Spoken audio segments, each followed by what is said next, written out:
Olá, caríssimos irmãos e irmãs, sejam bem-vindos a mais um áudio da Liturgia da Palavra deste janeiro de 2023.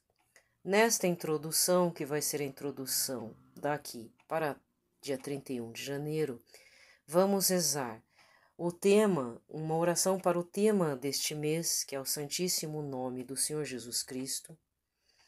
Na sequência, lembrarmos de rezar para o Papa Francisco e pela alma do Papa Emérito Bento XVI, um Pai Nosso, uma Ave Maria, um Glória ao Pai, e uma antífona mariana, já nesse período do tempo comum, que é um Salve Rainha, consagrando todo o povo brasileiro, nos consagrando, consagrando o Brasil, os políticos e tudo que demanda nesse país.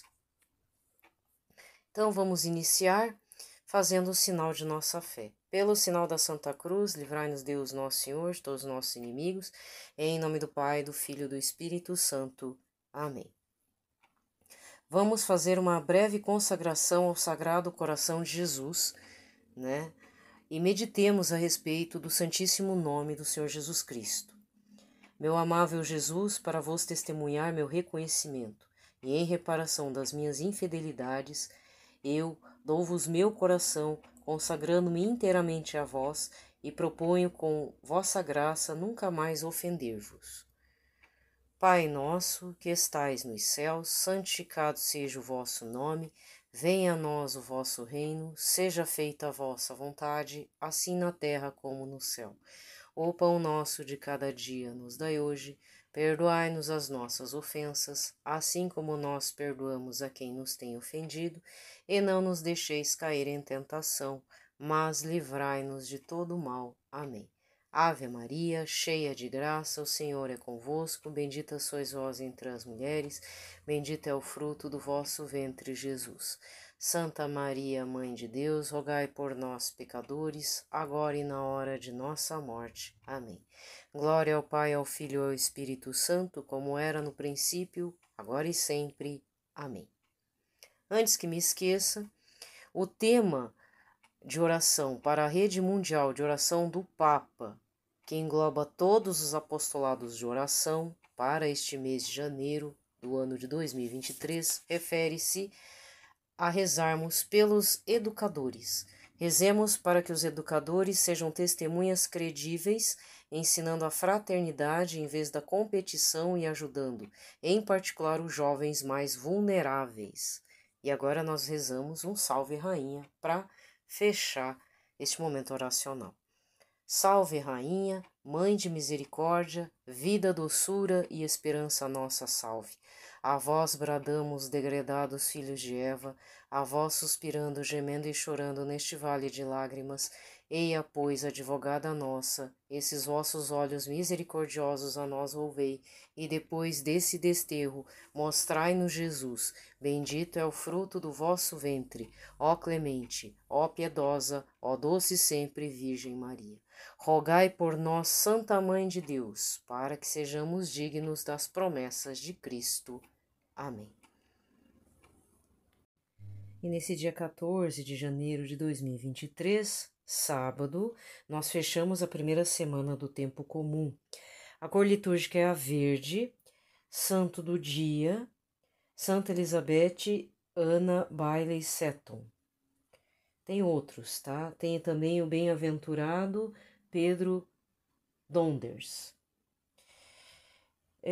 Vamos direto para a leitura da palavra de hoje. E eu consegui não é um enxerto, é a audiência geral do Papa Bento XVI a respeito do Evangelho de hoje, né? A respeito de Levi, o coletor de impostos, ou São Mateus Evangelista, tá? Então, a primeira leitura de hoje é Carta aos Hebreus, capítulo 4, versículos de 12 a 16. Irmãos, a palavra de Deus é viva, eficaz e mais cortante do que qualquer espada de 2 gumes. Penetra até dividir a alma e espírito, articulações e medulas. Ela julga os pensamentos e as intenções do coração, e não há criatura que possa ocultar-se diante dela. Tudo está nu e descoberto aos seus olhos, e é a ela que devemos prestar contas. temos um sumo sacerdote eminente que entrou no céu, Jesus, o Filho de Deus. Por isso permaneçamos firmes na fé que professamos. Com efeito, temos um sumo sacerdote capaz de se compadecer de nossas fraquezas, pois ele mesmo foi aprovado em tudo como nós, com exceção do pecado. Aproximemo-nos então com toda a confiança do trono da graça, para conseguirmos misericórdia e alcançarmos a graça de um auxílio no momento oportuno. Palavra do Senhor. O salmo de hoje o responsório de hoje é o Salmo 18 ou 19b, mas o refrão é conforme João 6, versículo 63c, que diz: Vossas palavras são espírito, são vida, tendes palavras ao Senhor de vida eterna. A lei do Senhor Deus é perfeita, conforto para a alma. O testemunho do Senhor é fiel, sabedoria dos humildes. Vossas palavras são espírito, são vida, tendes palavras, ó Senhor, de vida eterna. Os preceitos do Senhor são precisos, alegria ao coração. O mandamento do Senhor é brilhante, para os olhos é uma luz. Vossas palavras são espírito, são vida, tendes palavras, ó Senhor, de vida eterna. É puro o temor do Senhor, imutável para sempre. Os julgamentos do Senhor são corretos e justos igualmente. Vossas palavras são espírito, são vida, tendes palavras, ó Senhor, de vida eterna.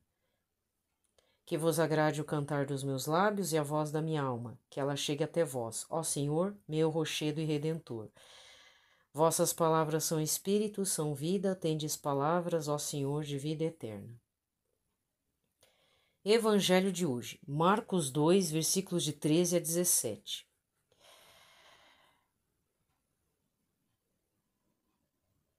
Naquele tempo, Jesus saiu de novo para a beira do mar.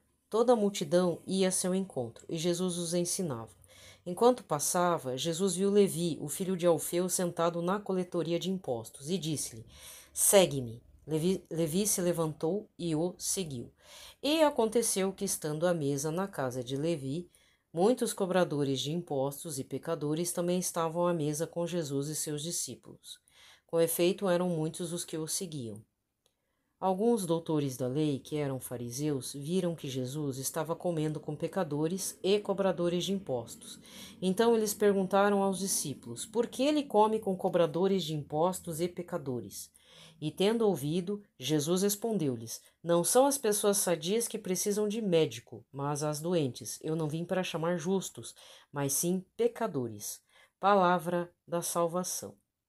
Aqui termina a liturgia da palavra. Vamos recordar o evangelho do dia 8, Epifania do Senhor, que foi Mateus 2, versículos de 1 a 12. Lembrando que estamos no ano A, ano de São Mateus. E dia 9, que foi o batismo do Senhor, que foi na sequência, né? No dia seguinte à Epifania. Mateus 3, versículos 13 e 17. Muito bem. Como eu falei desde quarta-feira, as observações desta semana só pelo Evangelho, tá? Só pelo Evangelho, porque se for ver somente as primeiras leituras, também vai dar bastante retorno aí na meditação da palavra, tá? O que acontece? Nós vemos que Jesus vem curando essa semana inteira. Ele tirando o domingo e a segunda-feira, que são datas específicas para a finalização do período natalino, nós entramos no período do tempo comum e, por consequência, o que acontece? Jesus cura. Jesus expulsa demônios. Jesus faz calar os espíritos malignos, que vêm já anunciar que ele é o Santo de Deus, porque não é hora ainda. Jesus deixa essa dúvida no ar a respeito dele mesmo. Então, as pessoas não sabem exatamente quem é Jesus. Elas estão confusas, porque é só se colocar na posição delas. Nossa, vem uma pessoa curando, expulsando demônios. Mas existem alguns detalhes que outros profetas não faziam e que ele vem fazendo. Que é o quê? Ontem, Jesus curou um paralítico que foi levado por 4 amigos. Ele não curou de cara. Ele falou: seus pecados estão perdoados, meu filho. E fez um escândalo. O que Jesus fez? Respondeu. Não precisava, mas ele respondeu. O que vocês acham? Você acha, então, o que vocês querem ver? Que ele seja curado, que ele pegue a maca e saia correndo? Ou que os pecados sejam perdoados? Não, então, pega a tua maca e vai para casa. andando. E hoje é a mesma coisa. Ele cura uma pessoa tirando um coletor de impostos dessa vida miserável que Levi leva. Segue-me. E ele seguiu Jesus, porque Jesus é o caminho, a verdade e a vida. E aí todo mundo critica porque tá comendo na casa de pecadores, cobradores de impostos e tal, e não sei o quê, porque devia ter tudo corrupto lá na casa do Levi, né? E aí o que é Jesus? Jesus podia estar de boa, mas ele vai lá e fala na cara: eu não vim para os doentes. E ele já dá a indicação: eu não vim para os doentes, mas sim aos pecadores. Eu não vim para os doentes, para os justos, eu vim para os doentes. Aqui nas entrelinhas ele está dizendo quem Jesus é de fato: homem e Deus, filho de Deus. Tá? Então fechamos a primeira semana do tempo comum nessa expectativa. Então saímos do período do Advento, do Natal, né? Teve o Advento, depois o período natalino, que foi curto, mais ou menos 2 semanas, com oitavas de Natal e tudo, né? Oba! Senhor Jesus se manifesta no meio de nós. Agora ele está se manifestando poderosamente. Essa semana inteira se manifestou poderosamente. Pode não ser na sua vida nem na minha, mas ele já se manifestou. Bem manifestado. E ainda assim a gente tá incrédulo, né? Quando eu falo a gente é nós mesmos. Eu, você, todo mundo. Tá? Muito bem. Agora eu vou ler aqui. Ai, meu Deus. Aqui. Isso. Achei aqui um excerto. Não excerto, não. Eu achei a audiência geral do dia 30 de agosto de 2006. Mateus. Papa Bento XVI, tá? Então ele fala: Mateus, queridos irmãos e irmãs, prosseguindo a série de retratos dos 12 apóstolos que começamos há algumas semanas, hoje detemo-nos em Mateus. Na verdade, apresentar completamente a sua figura é quase impossível, porque as notícias de que lhe dizem respeito são poucas e fragmentadas. Mas o que podemos fazer não é tanto o esboço da sua biografia, mas ao contrário o perfil que o Evangelho transmite. Entretanto, ela está sempre presente nos elencos dos 12 escolhidos por Jesus. O seu nome hebraico significa dom de Deus. O primeiro evangelho canônico que tem o seu nome apresenta no elenco dos 12 com uma qualificação bem clara: o publicano. Desta forma, ele é identificado com o homem sentado no posto da cobrança e diz-lhe. E Jesus diz-lhe. Dessa forma, ele é identificado com o homem sentado no banco de impostos que Jesus chama ao seu seguimento. Partindo dali, Jesus viu um homem chamado Mateus sentado no posto de cobrança e disse-lhe: segue-me. Ele levantou-se e seguiu-o. Também Marcos e Lucas narram a chamada do homem sentado no posto de cobrança, mas chamam-no Levi. Para imaginar o cenário descrito em Mateus 9, versículo 9, é suficiente recordar a magnífica tela de Caravaggio, conservada aqui em Roma, na igreja de São Luís dos Franceses. Dos evangelhos sobressai um ulterior pormenor biográfico. No trecho que precede imediatamente a narração da chamada, é referido um milagre realizado por Jesus em Cafarnaum, e é mencionada a proximidade do Mar da Galileia, isto é, do lago de Tiberíades. Disto pode deduzir-se que Mateus desempenhasse a função de cobrador em Cafarnaum, situada precisamente à beira-mar, onde Jesus era hóspede fixo na casa de Pedro. Com base nessas simples constatações que resultam do Evangelho, podemos fazer algumas reflexões. A primeira é que Jesus acolhe um grupo dos seus íntimos, um homem que, segundo as concepções e vigor de Israel daquele tempo, era considerado um público pecador. E de fato, Mateus não só administrava dinheiro considerado impuro devido à sua proveniência de pessoas estranhas ao povo de Deus, mas colaborava também por uma autoridade estrangeira odiosamente ávida, cujos tributos podiam ser determinados também de modo arbitrário. E por estes motivos, mais de uma vez, os evangelhos falam unitariamente de publicanos e pecadores, de publicanos e prostitutas. Além disso, eles veem nos publicanos o exemplo de mesquinhez. Amam os que os amam, e mencionam um deles, Zaqueu, como chefe dos publicanos e rico, enquanto a opinião popular os associava a ladrões, injustos, adúlteros, e é ressaltado um primeiro dado com base nesses elementos. Jesus não exclui ninguém da própria amizade. Ao contrário, precisamente porque se encontra à mesa em casa de Mateus, Levi, em resposta a quem falava de escândalos pelo fato dele frequentar companhias pouco recomendáveis, pronuncia a importante declaração. Não são os que têm saúde que precisam de médico, mas sim os enfermos. Eu não vim chamar os justos, mas os pecadores. O bom anúncio do Evangelho consiste precisamente nisto, na oferenda da graça de Deus ao pecador. No outro texto, com a célebre parábola do fariseu e do publicano que foram ao templo para rezar, Jesus indica inclusivamente um anônimo publicano como exemplo apreciável de confiança humilde na misericórdia divina, enquanto o fariseu se vangloria da própria perfeição moral. O cobrador de impostos nem sequer ousava levantar os olhos para o céu, mas batia no peito, dizendo: ó Deus, tem piedade de mim que sou pecador. E Jesus comenta: digo-vos, este voltou justificado para sua casa e o outro não, porque todo aquele que se exalta será humilhado e quem se humilha será exaltado. Na figura de Mateus, portanto, os evangelhos propõem-nos um verdadeiro e próprio paradoxo. Quem aparentemente está afastado da santidade pode até tornar-se um modelo de acolhimento da misericórdia de Deus e deixar entrever os seus maravilhosos efeitos na própria existência. Em relação a isto, São João Crisóstomo faz uma significativa anotação. Ele observa que só na narração de algumas chamadas se menciona o trabalho que as pessoas em questão desempenhavam.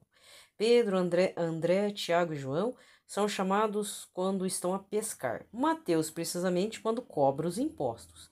Trata-se de trabalhos de pouca importância, comenta Crisóstomo, porque não há nada mais detestável do que um cobrador de impostos e nada de mais comum do que a pesca. A chamada de Jesus chega, portanto, também a pessoas de baixo nível social, enquanto desempenham o trabalho cotidiano. Outra reflexão que provém da narração evangélica é que à chamada de Jesus, Mateus responde imediatamente. Ele levantou e o seguiu. A condensação da frase ressalta claramente a prontidão de Mateus ao responder à chamada. Isso significa para ele o abandono de todas as coisas, sobretudo do que lhe garantia uma fonte de lucro seguro, mesmo se muitas vezes injusto e desonesto.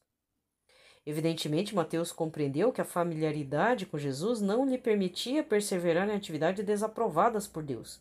Intuiu-se facilmente a aplicação ao presente.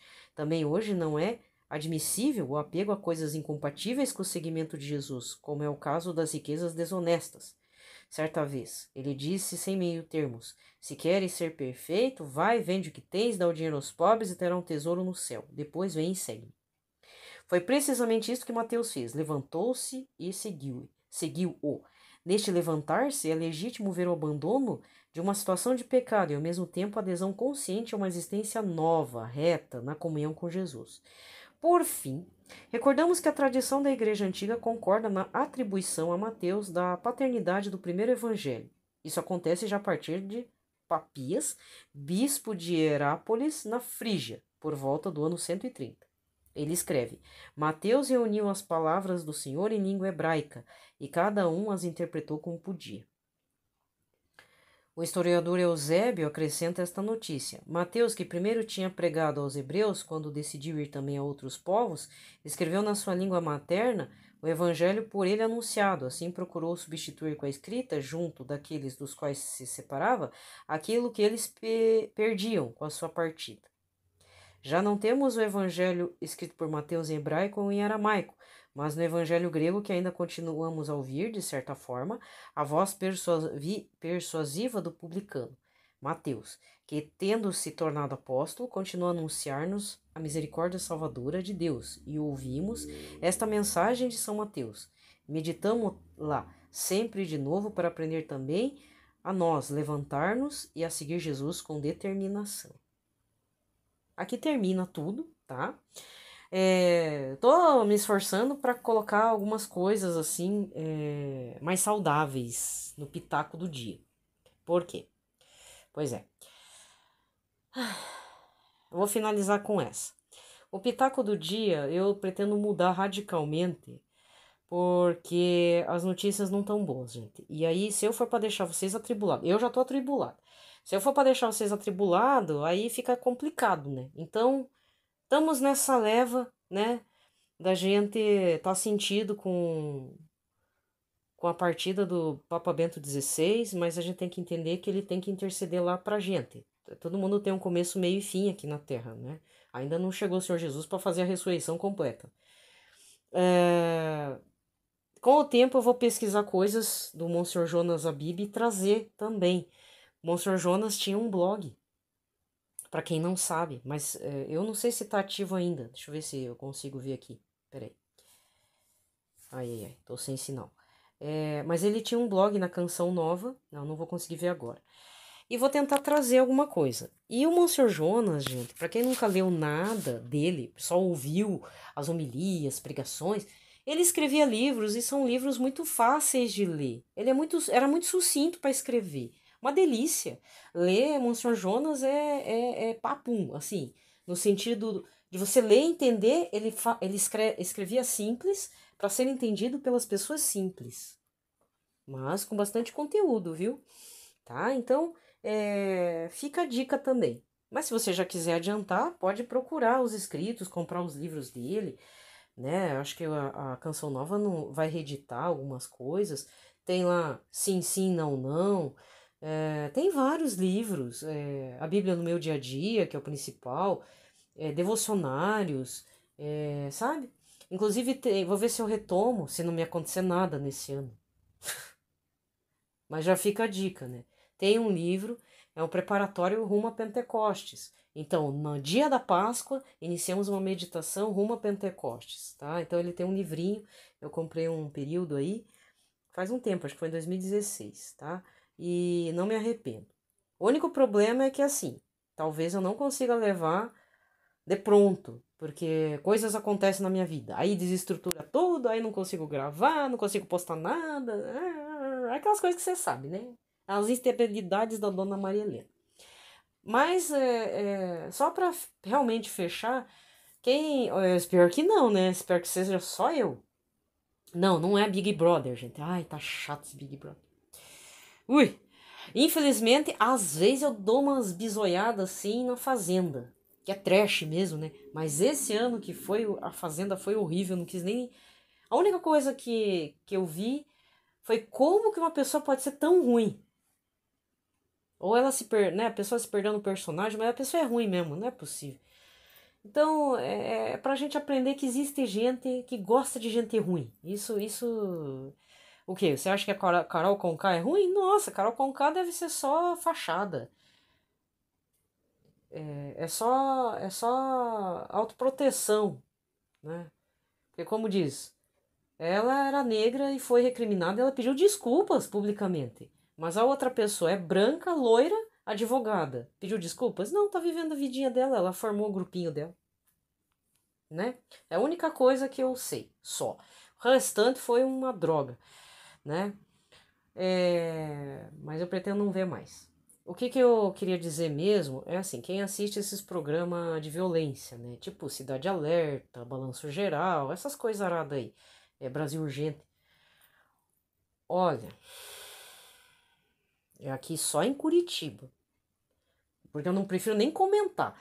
Foi uma sucessão de caso mais escabroso, mas assim, bem escabroso. Isso porque as notícias já são ruins, né? Mas o negócio fugiu do latrocínio, fugiu do assassinato, do feminicídio. Aí você vai dizer, mas tem coisa pior? Tem. E pior que não foi só em Curitiba, né? Teve outros casos envolvendo criança contra criança. Talvez vocês tenham ouvido alguma coisa aí, mas se você não ouviu, se preserva mesmo, porque olha, foi horrível. Essa uma semana e meia eu só vi coisa horrível. Mas é um negócio assim, não dá nem pra falar. É a decadência do ser humano, de fato.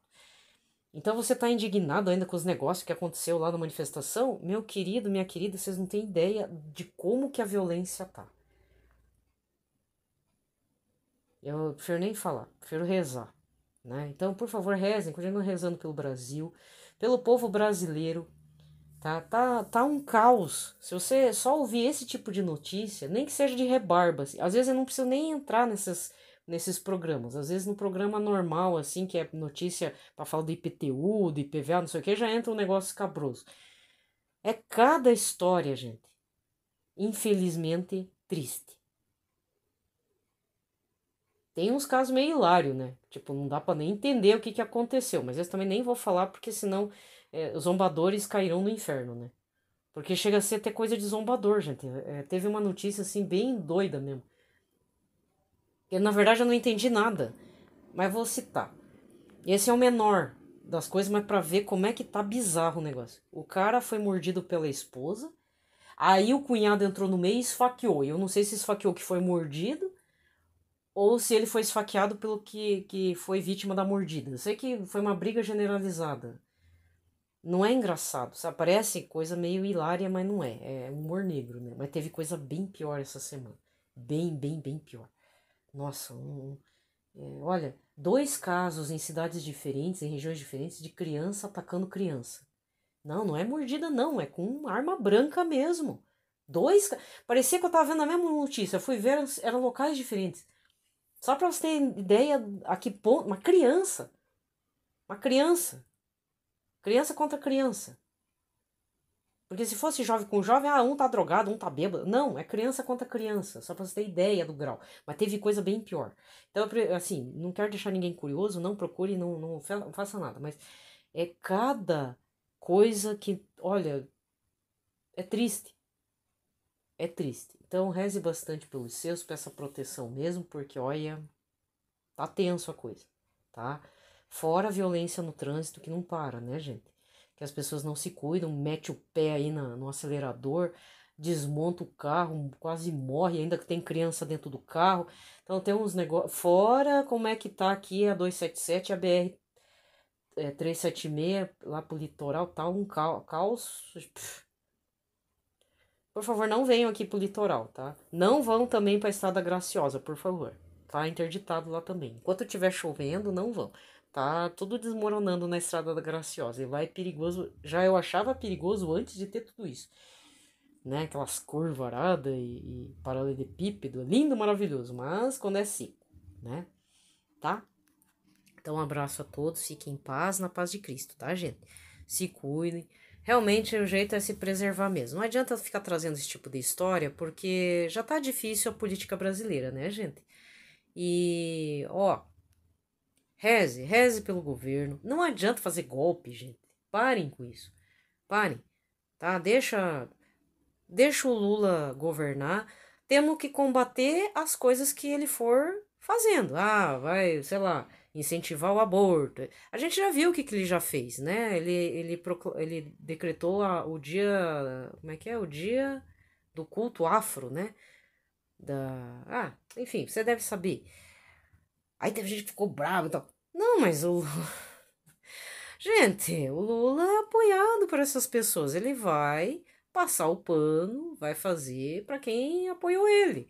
A questão não é o dia do culto afro. O problema é quando foi aprovar coisas mais difíceis, indigestas. Aí sim, qual que é o nosso posicionamento, entendeu? Então a gente tem que ser resistência. Mas se não, eu só sugiro aquilo que eu vi no Instagram mesmo. Todas as aparições de Nossa Senhora pediram o quê? Penitência, mortificação, jejum, pela conversão dos pecadores. Muita oração, muita oração. E a gente orou? Não. Aí a gente chora, fica cobrando a Deus. Por que nos abandonaste? Tá, mas rezamos os terços. Fizemos o que tinha que ter feito? Individual ou coletivamente? Então, começa hoje. Começa por você, individualmente. Faz aí uma mortificação. Lembra dos pastorzinhos lá, os pequenininhos lá, né? Entregando as dores, os sofrimentos. Foram presos, humilhados, escarnecidos, morreram de doença. Então, jovenzinhos sofrendo e entregando as dores para Nossa Senhora em prol pela conversão dos pecadores. Entrega a tua dor de barriga aí para a conversão dos pecadores, gente. Né? Entrega mesmo. Mas eu sou pecador. Ah, dane-se, entrega teus pecados também. Né? Vamos entregar tudo. O Sagrado Coração de Jesus aceita tudo. Tá? Nossa Senhora também aceita. Entrega pros dois, assim, já. Né? Pra mostrar serviço. Nada de mimimi. Ai, tô cansada também, mimimi nas internet, né? Eu também fico fazendo mimimi, tô cansada de mim mesmo. Beleza? Então esse era o pitaco também, pitaco mundano. Então um abraço a todos, um ótimo fim de semana. Não esqueça que amanhã, domingo, tem missa. Se você não pode, trabalha no domingo, tem a missa do sábado, tá? Sábado de tarde, mais tarde, da noite. Um abraço a todos, fiquem em paz.